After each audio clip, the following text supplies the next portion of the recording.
Hello and welcome all. Let us learn what is the difference between first angle and third angle projection methods in this video. Orthographic views are used to represent three-dimensional data in two-dimensional planes.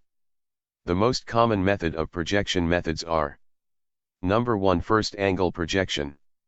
Number 2, third angle projection. Out of four quadrant system. First angle projection is projected in the first quadrant, whereas third angle projection is projected in the third quadrant. Now you are seeing the pictorial representation of a first angle and the third angle. In the first angle projection method, the object placed between observer and projection plane, whereas in the third angle projection method, the projection plane placed between observer and object. Now you are seeing the placement of the views in the 2D, in which, for the first angle projection, top view is projected at the bottom plane and right view is projected on the left side. Whereas for the third angle, top view is at the top plane itself and right view is projected on the right side.